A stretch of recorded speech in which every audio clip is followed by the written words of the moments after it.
I have a problem.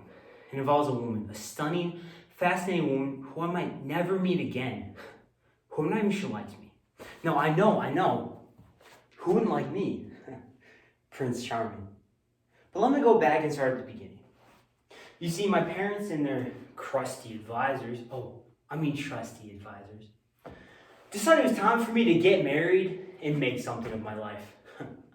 Apparently, they didn't understand the critical anthropological social research I've been doing. All these years of late night partying has helped me delve deeply into the human condition. They wanted me to marry Princess Ariana of Birkenstock. But have you seen her? They said she has a great personality. But no way, no how could I see myself tied to her for the rest of my life. Great personality or not.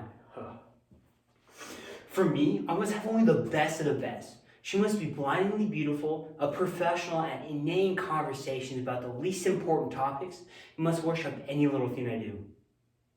Wait, that's not true anymore. Okay, back to the topic. In light of my refusal to marry Princess Ariana, the trusty advisors, suggested my parents that a week-long grand ball be held so I can choose a woman from the masses. For once, I applauded them for the brilliant idea. Fully sanctioned late-night parties, dances, and of course, flirting. But it didn't quite work out the way I had planned.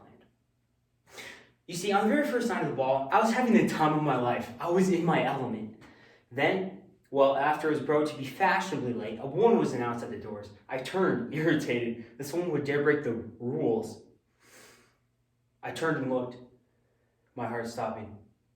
There at the door was the most stunning woman I'd ever seen. She was dressed in all black, a stark contrast to the woman garbed in a rainbow of colors around the room.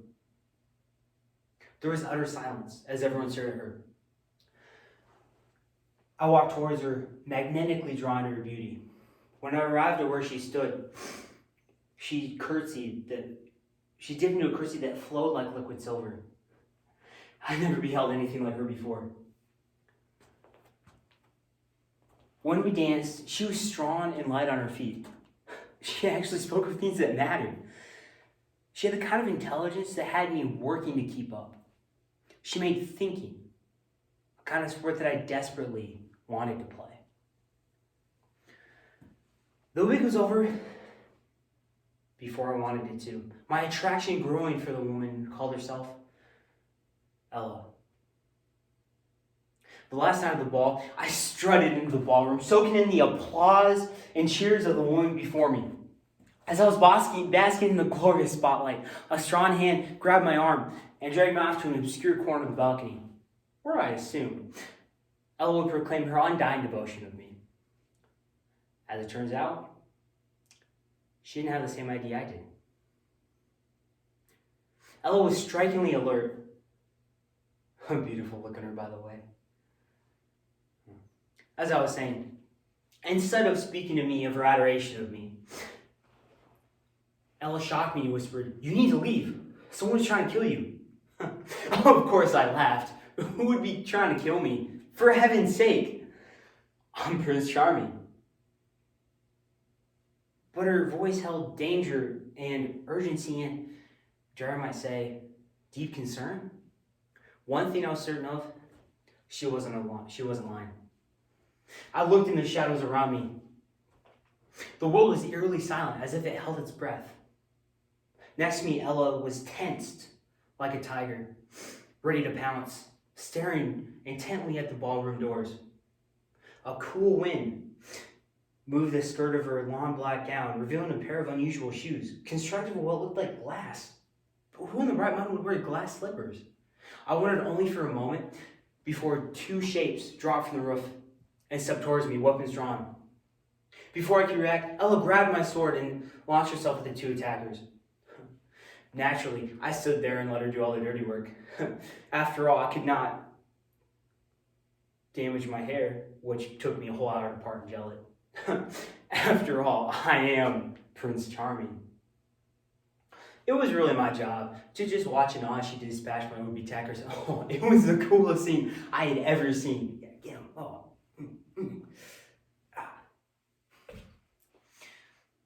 After Ella easily dispatched my attacker, she vanished into the shadows just as the bell tower struck the midnight hour. My guards immediately arrived and arrested the would-be assassins. After they left, a flash caught my eye.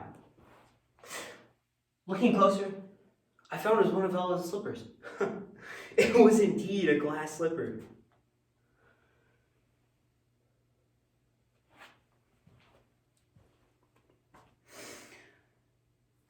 It has been 6 days, 12 hours, and 15 minutes after last seen Ella.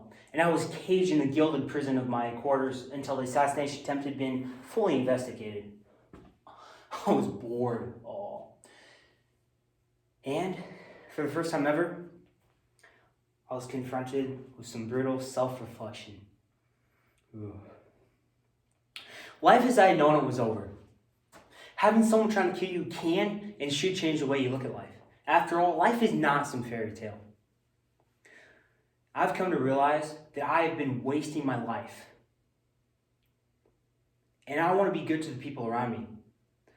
I've also come to realize that looks aren't the only thing that matter in a woman. Intelligence, strength, and selflessness are what really matter in a woman. Ella had those, plus many more.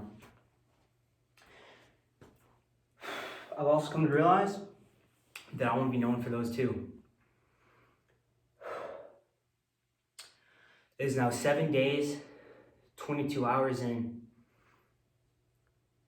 6 minutes after I last seen Ella. If I ever see her again, the first thing I'll do is thank her.